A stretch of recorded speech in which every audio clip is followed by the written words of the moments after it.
alegría el ser parte de la Escuela Sabática, un programa en el que podemos compartir la fe, participar de la misión mundial de la Iglesia y estudiar juntos la Biblia. Hope Media Honduras te da la bienvenida a la Escuela Sabática. Hola mis hermanos, feliz Santo Sábado, que Dios bendiga la vida de cada uno de ustedes. Bienvenidos a este programa de Escuela Sabática, hoy sábado 15 de marzo. Qué rápido que va el tiempo, mis hermanos, y esto ni se siente como vuela el tiempo.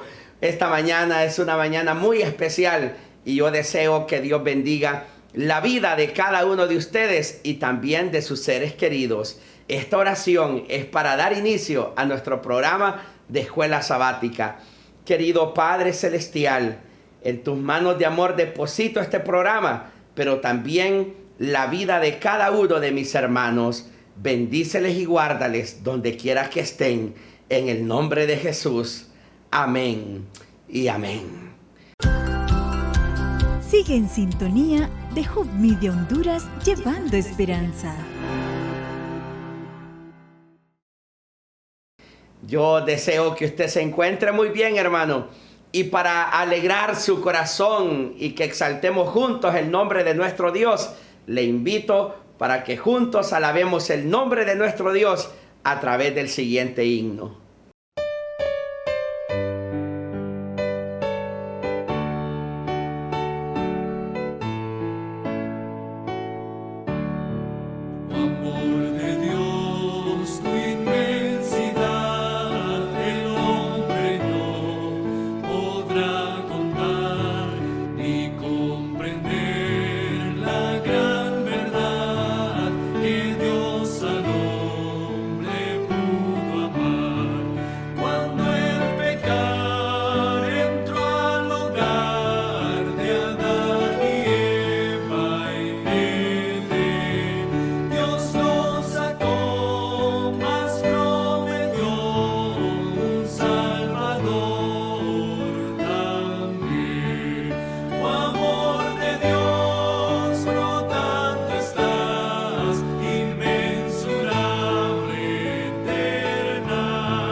Qué bello es alabar juntos el nombre de nuestro Dios. Así de bello también es el relato del misionero, que lleva como título Una aventura misionera en el Ártico. una aventura misionera en el Ártico. Es un tema muy interesante y yo quiero saber de qué trata. Y le invito a usted para que juntos descubramos este relato. Alaska es un vasto y agreste territorio de Estados Unidos. Gran parte del estado es inaccesible debido a los inhóspitos paisajes y la falta de carreteras. Esto crea un gran desafío misionero. La Iglesia Adventista del Séptimo Día de Alaska encontró una solución llamada Aventura Misionera Ártica. Aventura Misionera Ártica es la misión de la Asociación de Alaska para tratar con la Alaska remota o bush. Alaska es un increíble territorio y misión ártica. Cubre toda la parte remota fuera de las carreteras y del sistema de agua del sureste. Tratamos de brindar programas y apoyo evangelístico y extender la escuela bíblica de vacaciones, campamentos diurnos. Un lugar que representa este desafío es el pequeño pueblo de Zamonga. Queda en la isla de San Lorenzo a solo 64 kilómetros de Siberia, en el mar de Bering. En un día claro, incluso se puede ver Rusia al otro lado del mar. La mayor parte del año solo se puede acceder a este pequeño pueblo con avión o un trineo. El pueblo Yupi de la isla de San Lorenzo ha sobrevivido a estas duras condiciones en un sistema de subsistencia. Esto significa buscar recursos naturales que incluye cazar para comer.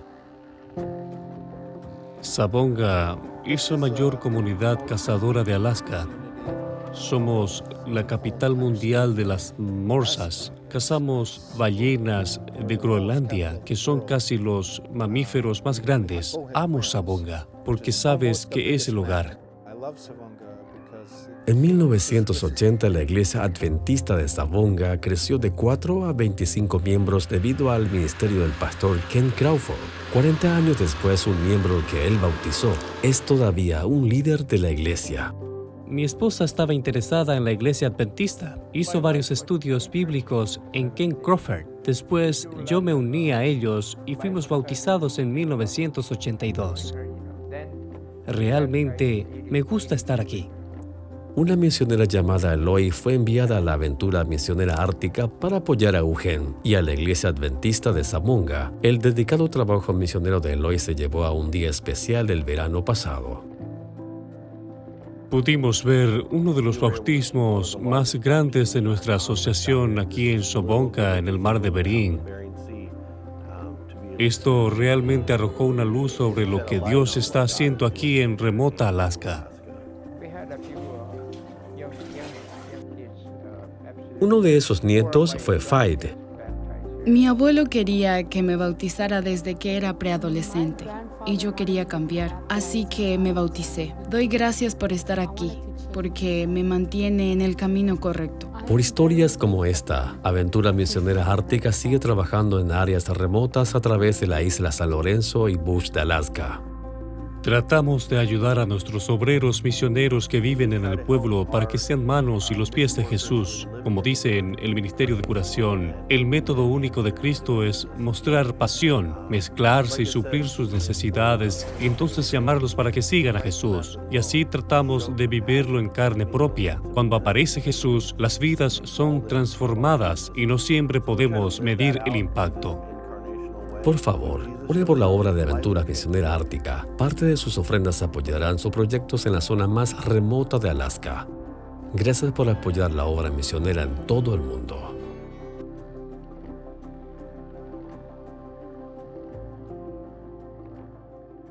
Maravilloso relato del misionero. Y ahora viene nuestro banquete especial en este espacio de escuela sabática. ¿Qué más puedo hacer? Es el tema de esta semana de la cartilla, del estudio bíblico que llevamos día a día estudiando y que cada sábado llega el momento para tener el repaso de la lección. Hoy nuestro invitado especial, el pastor Robert Costa, una vez más aquí presente con nosotros. Estudiamos la palabra de nuestro Dios. Gracias por acompañarnos una vez más en Lecciones de Vida. Bienvenido, bienvenida al estudio de la palabra de Dios. Estamos invitados a reconocer y proclamar la justicia de Dios y sus intenciones amorosas hacia su pueblo. La lección de hoy enfatiza 3 puntos principales. Primero, necesitamos reconocer la justicia de Dios. Estamos invitados a reconocer que Dios es justo En la parábola de la viña, la justicia de Dios es afirmada y reconocida figurativamente por la audiencia. Y Jesús cuenta la parábola de una manera tal que la audiencia reconociera pues la legitimidad de las acciones del terrateniente en contraste con los labradores. Número 2. Necesitamos reconocer las intenciones amorosas de Dios. En Mateo 21, la audiencia reconoce que el terrateniente había hecho todo lo que podía antes de traer juicio. Además, en Isaías 5, Dios mismo señala que había hecho todo lo que podía por su pueblo, su viña. La pregunta, ¿qué más se puede hacer a mi viña que yo no haya hecho en ella? Es un llamado al reconocimiento de las intenciones y acciones amorosas de Dios en favor de su pueblo. Y el punto 3 de la lección enfatiza que necesitamos proclamar la justicia y las intenciones amorosas de Dios. La Biblia nos invita no solo a reconocer la justicia de Dios y sus acciones amorosas, sino a proclamar que Dios es perfectamente justo y recto. En Apocalipsis 15:3, los santos cantan y proclaman: grandes y maravillosas son tus obras, Señor Dios Todopoderoso, justos y verdaderos son tus caminos, Rey de los santos. En resumen, ¿cómo podemos reconocer y proclamar la justicia y las intenciones amorosas de Dios en nuestra vida diaria y en nuestras conversaciones acerca de Dios?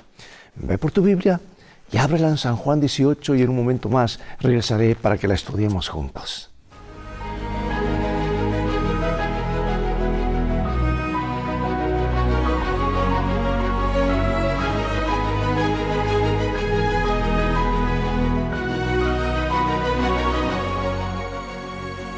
San Juan 18:37 nos dice: le dijo entonces Pilato: ¿luego eres tú rey?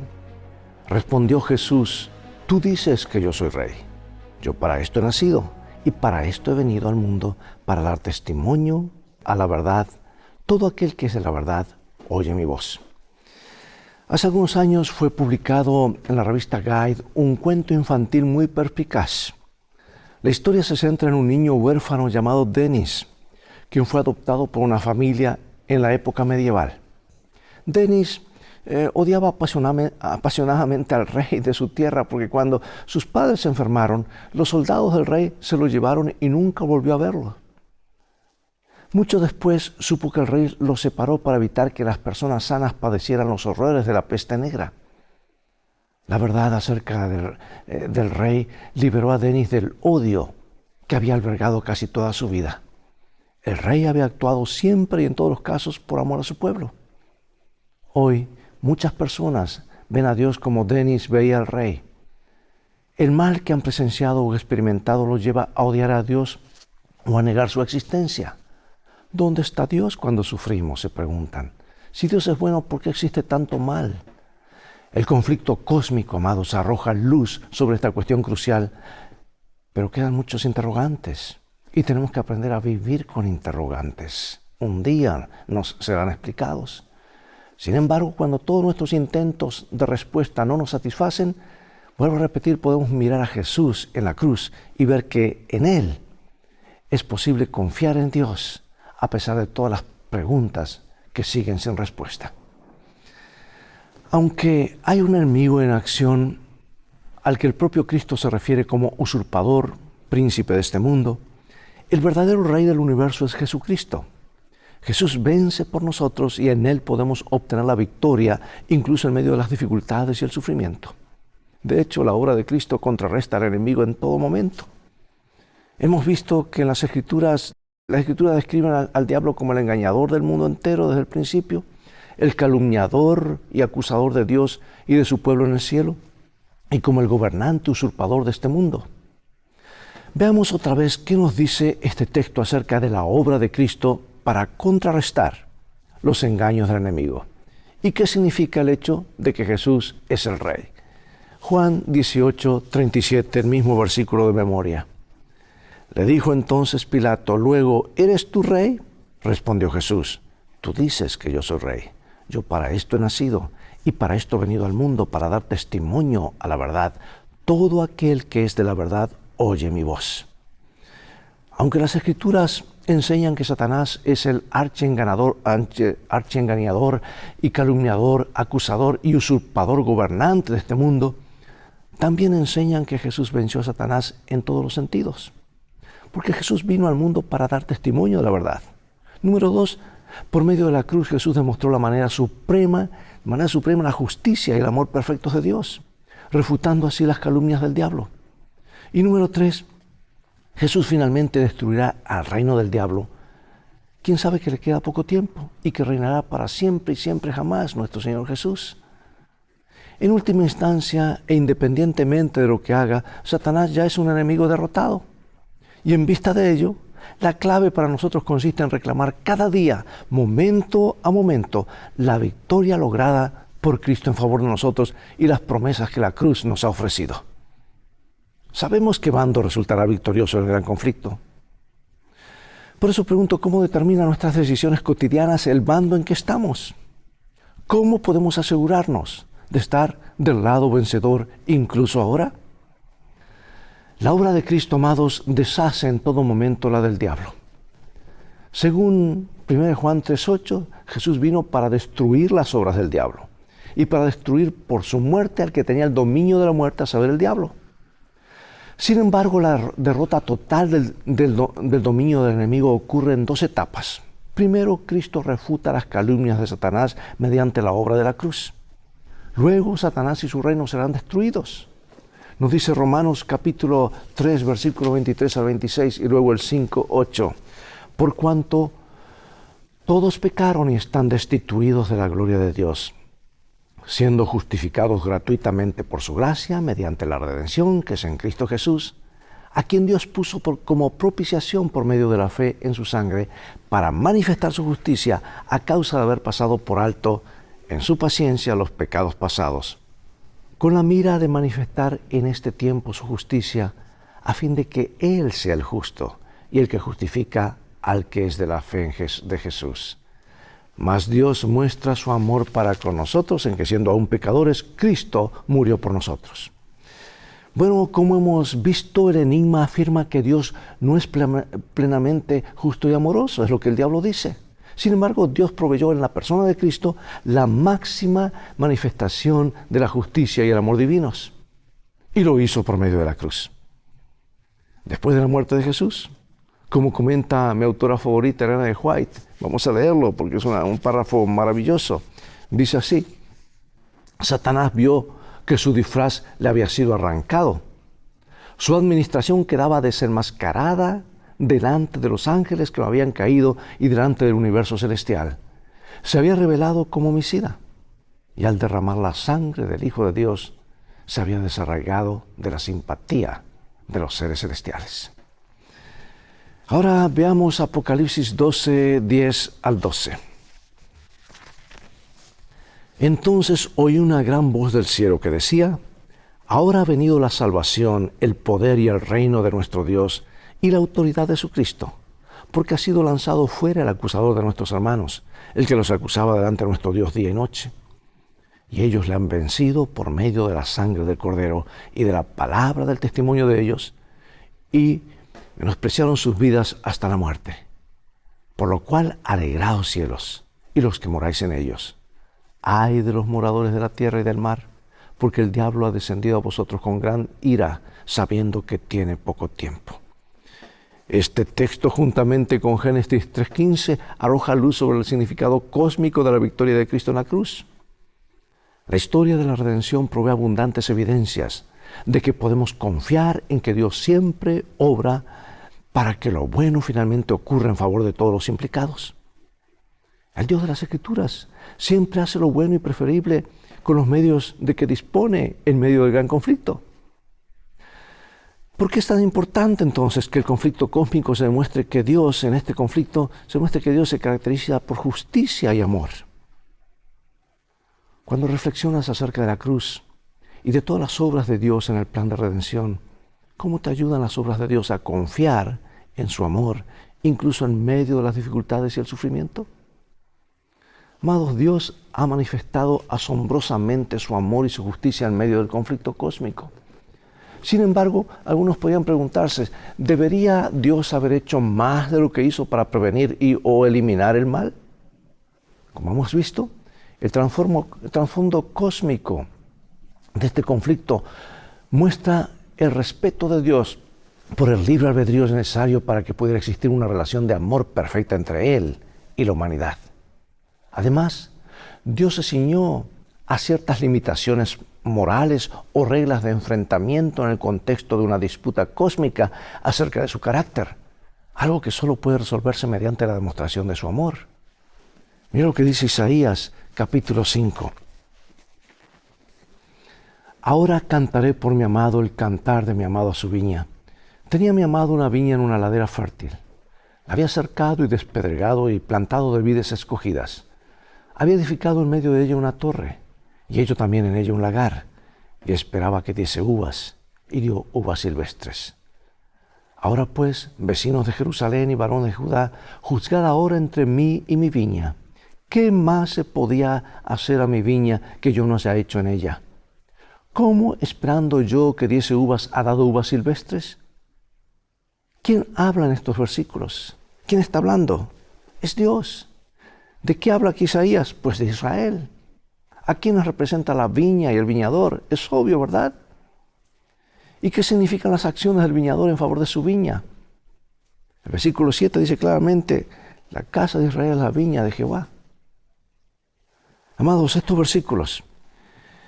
versículos Isaías canta una canción acerca de su amada, caracterizada como una viña. El dueño de la viña es Dios mismo y la viña representa al pueblo de Dios, como dice el versículo 7. Pero las implicaciones pueden aquí ampliarse e incluir la obra de Dios en el mundo. Porque según estos versículos, el dueño de la viña, Dios, hizo todo lo que razonablemente cabía esperar para asegurar el florecimiento de su viña. Esta debería haber producido buenas uvas, pero solo produjo uvas silvestres, que en otras traducciones pues se llaman como sin valor o agrias, amargas. De hecho, la expresión hebrea así traducida significa literalmente fruto apestoso. En otras palabras, la viña de Dios produjo uvas podridas. Y en Isaías 5:3, Dios mismo invita a las personas a juzgar entre Él y su viña. Y en Isaías 5:4, Él plantea la pregunta más importante: ¿qué más se había de hacer a mi viña que yo no haya hecho? ¿Cómo, esperando yo que diese uvas buenas, dio uvas silvestres? ¿Qué más se pudo hacer? O lo mismo podemos decir de la cruz. ¿Qué más pudo haber hecho Dios? Dio todo para que un día lo tengamos todo. Cuán asombroso es que incluso pida a otros que evalúen lo que hizo. Cuando tú y yo contemplamos la cruz, donde Dios ofreció a sí mismo como sacrificio por nuestros pecados, ¿cómo adquieren sus palabras? ¿Qué más se había de hacer a mi viña que yo no haya hecho? Un versículo asombroso, ¿verdad? Una pregunta que la eternidad revelará. Notemos la parábola de Cristo acerca de la viña. Porque la misma parábola la explicó Jesús, lo que está en Isaías, Él lo vuelve a repetir en Mateo 21, está registrado en Mateo 21, que de paso la única Biblia que existía en los días de Jesús era el Antiguo Testamento. Así que de allí Él tomó esta parábola. Así que en la parábola de Mateo 21 acerca del dueño de la viña, Jesús retoma el relato donde lo dejó Isaías 5 y arroja luz adicional sobre el carácter y las acciones del viñador en favor de su viña. Aquí está Mateo 21:33 en adelante. Oíd otra parábola. Hubo un hombre, padre de familia, el cual plantó una viña, la cercó de vallado, cavó en ella un lagar, edificó una torre y la arrendó a unos labradores y se fue lejos. Y cuando se acercó el tiempo de los frutos, envió sus siervos a los labradores para que recibiesen sus frutos. Mas los labradores, tomando a los siervos, a uno golpearon, a otro mataron, a otro apedrearon. Envió de nuevo otros siervos, mas que los primeros se hicieron con ellos de la misma manera. Finalmente les envió su hijo, diciendo: tendrán respeto a mi hijo. Mas los labradores, cuando vieron al hijo, dijeron entre sí: este es el heredero, venid, matémosle y apoderémonos de su heredad. Y tomándole, le echaron fuera de la viña y le mataron. ¿Qué más pudo hacer Jesús respecto de lo que hizo en Isaías 5:4? ¿Pudo hacer más de lo que hizo? La primera parte de la parábola de Cristo cita directamente el canto de Isaías 5 acerca del viñador y su viña. Y ahora Jesús añade luego que el dueño de la viña la arrendó a unos labradores y se fue lejos. Pero cuando el dueño de la viña envió 2 veces a sus siervos, los profetas, a recoger el producto, quienes arrendaban su viña golpearon y mataron a los siervos. Finalmente envió a su hijo, Jesús, pensando, bueno, respetarán a mi hijo. Pero también asesinaron a su hijo después de decir, este es el heredero, matémosle y quedemos con la herencia. Así que lo echaron fuera de la viña y lo mataron. Pregunto, hermano y hermana, ¿qué más podía hacer Dios? El Padre nos amó tanto que dio a su Hijo amado. Si el conflicto cósmico es del tipo sugerido aquí, no podría resolverse prematuramente mediante el ejercicio del poder divino, sino que requeriría primero una demostración pública del carácter de Dios. Y esta demostración ha sido expuesta en última instancia en la obra de Cristo. ¿Qué más podemos pedir después de que Dios se entrega a sí mismo en Cristo para morir por nosotros, para poder así justificarnos, sin comprometer en modo alguno su justicia y su amor perfectos? La cruz demuestra que Dios hizo todo lo posible para mitigar y eliminar el mal, pero sin destruir el contexto necesario para el florecimiento del amor genuino. Si Dios hubiese dispuesto de una alternativa preferible, ¿no la habría elegido? Aunque las personas sufren mucho a causa del conflicto cósmico, Dios es quien más sufre. ¿Te has puesto a pensar en esto? Cuando tú sufres, cuando ellos sufren, Dios sufre más porque Él es ajeno al pecado. Y cuando miramos a la cruz, podemos en efecto ver el sufrimiento y el dolor que el pecado ha producido a Dios mismo. Sin embargo, tan sagrada era la libertad inherente al amor que Cristo estuvo dispuesto a soportarlo todo para nuestro bien. Isaías 53:4. Ciertamente llevó Él nuestras enfermedades y sufrió nuestros dolores, y nosotros le tuvimos por azotado, por herido de Dios y abatido. ¿De quiénes eran las enfermedades y dolores que Cristo cargó en la cruz? ¿Qué nos dice esto acerca de lo que Dios ha hecho por nosotros y de lo que ha costado nuestra salvación? Amados, en última instancia, el nombre de Dios resultará plenamente vindicado mediante la obra del Padre, del Hijo y del Espíritu Santo en el plan de la redención. La justicia y el amor perfectos de Dios se manifestarán más allá de toda duda razonable. Dice Romanos capítulo 3, ¿qué ventaja tiene pues el judío? ¿O de qué aprovecha la circuncisión? Mucho, en todas maneras. Primero, ciertamente, que les ha sido confiada la palabra de Dios. Pues ¿qué? Si algunos de ellos han sido incrédulos, ¿su incredulidad habrá hecho nula la fidelidad de Dios? De ninguna manera. Antes bien, sea Dios veraz y todo hombre mentiroso, como está escrito, para que seas justificado en tus palabras y venzas cuando fueres juzgado. En este versículo, a la luz de Isaías 5, enseña acerca de la vindicación final de Dios en el conflicto cósmico. Porque en Romanos 3 e Isaías 5 vemos que Dios invita en un sentido limitado a sus criaturas a juzgar su carácter, aunque no tengamos derecho ni estemos en posición de hacerlo. Al final, cuando todos los libros sean abiertos, veremos la evidencia de que Dios es perfectamente justo y recto. Él quedará vindicado ante toda la creación inteligente. Vamos ahora a Apocalipsis capítulo 15, versículos 3 y luego Apocalipsis 19. Y cantan el cántico de Moisés, siervo de Dios, y el cántico del Cordero, diciendo: grandes y maravillosas son tus obras, Señor Dios Todopoderoso. Justos y verdaderos son tus caminos, Rey de los santos. Después de esto oí una gran voz de gran multitud en el cielo que decía: aleluya, salvación y honra y gloria y poder son del Señor Dios nuestro, porque sus juicios son verdaderos y justos, pues ha juzgado a la gran ramera que ha corrompido la tierra con su fornicación y ha vengado la sangre de sus siervos de la mano de ella. Y otra vez dijeron: aleluya, y el humo de ella sube por los siglos de los siglos.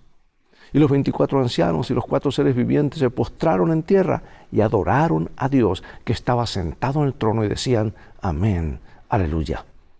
Y salió del trono de Dios, del trono, una voz que decía: alabad a nuestro Dios todos sus siervos y los que le teméis, así pequeños como grandes. Y oí como la voz de una gran multitud, como el estruendo de muchas aguas, y como la voz de grandes truenos que decía aleluya, porque el Señor nuestro Dios Todopoderoso reina. Aquí está a lo largo de toda la Escritura. Dios muestra preocupación por su nombre. ¿Por qué? No puede tener una relación de amor profundo con alguien cuyo carácter detestas o en quien no confías. Eso nos pasa a nosotros. No podemos tener una relación saludable. Si alguien dijera a tu cónyuge o futuro cónyuge horribles mentiras acerca de tu carácter, harías lo que fuera necesario para contrarrestar tales afirmaciones, ¿verdad? Pues si son creídas, pondría fin a tu relación de amor. En última instancia, Dios resulta vindicado en la cruz y a través de todo el plan de redención. En el juicio previo al advenimiento, Dios es vindicado ante el universo. Luego, en el juicio posterior al advenimiento, durante el cual los redimidos incluso juzgarán a los ángeles, Dios también será vindicado, ya que los redimidos habrán tenido la oportunidad de revisar los registros y ver por sí mismos por qué Dios actuó como lo hizo, y que todas las decisiones de Dios fueron siempre perfectamente justas y amorosas. Todos tenemos muchas preguntas que necesitan respuestas. Antes de que todo termine, esas preguntas serán contestadas. Finalmente, toda rodilla se doblará y toda lengua confesará que Jesús es el Señor. Todo esto es parte de la vindicación del carácter de Dios. Para cerrar, tengo aquí una cita maravillosa del libro Testimonios para la Iglesia, tomo 9. Todo lo que nos dejó perplejos en las providencias de Dios quedará aclarado en el mundo venidero. Las cosas difíciles de entender hallarán entonces su explicación. Los misterios de la gracia de Dios nos serán revelados. Donde nuestras mentes finitas discernían solamente confusión y promesas quebrantadas, veremos la más perfecta y hermosa armonía. Sabremos que el amor infinito ordenó los incidentes que nos parecieron más penosos. Y a medida que comprendamos el tierno cuidado de aquel que hace que todas las cosas obren conjuntamente para nuestro bien, nos regocijaremos con gozo inefable y rebosante gloria. Hermosa promesa, y pregunto, ¿te has sentido perplejo por las intervenciones providenciales de Dios? ¿Te consuela saber que resultarán claras finalmente? Reflexiona acerca de lo que Cristo debió abandonar para hacerse hombre y morir por este mundo. ¿Qué dice esto acerca del amor de Dios y de si es digno de confianza o no? ¿Acaso pudo hacer algo más? ¿Qué tiene de importante el nombre de Dios? ¿Qué implica esto para quienes nos identificamos como cristianos? ¿De qué manera los cristianos han desacreditado a veces el nombre de Cristo? Y otra pregunta, ¿qué podemos hacer donde vivimos para demostrar a las personas lo que significa seguir a Cristo? Bueno, incluso nuestras mejores respuestas al problema del mal son incompletas por ahora. Pero ¿qué podemos hacer en la práctica para acercarnos a quienes sufren y aliviar el dolor que existe en el mundo mientras esperamos la solución final y escatológica que solo Dios puede dar al problema del mal? Dios nos ayuda a ser sabios, pero sobre todo a confiar en lo que Dios nos ha revelado. Oremos. Padre que estás en el cielo, gracias por escucharnos. Gracias porque en medio de este gran conflicto sabemos no solamente cómo determinar las cosas, sino que podemos desde ahora estar siempre del lado del vencedor. Vendrán problemas, dificultades, estamos en el territorio del enemigo, pero no tenemos nada que temer. Tu mano nos sostendrá. Y cuando vengan pruebas y dificultades que no entendemos, danos la fe necesaria para confiar más y más en tu amor, porque un día todo nos será explicado. Y anhelamos que ese día llegue pronto, para que podamos confesar de que tus caminos son justos. Tú eres amor y eres justicia. Gracias por escucharnos y bendecirnos. En el nombre de Jesús. Amén. Es todo el tiempo que tenemos por hoy. Llegó el momento de despedirnos. Será hasta la próxima lección de vida. Invita a otros a sintonizar este canal y transfórmate tú en un canal de bendiciones. Dios te bendiga y recuerda, tú vales mucho para Jesús. Él te ama más de lo que puedes imaginar. Y en este viaje de la vida, las cosas van a terminar bien si haces de la Biblia tu GPS y a Jesús como tu guía. Maranata.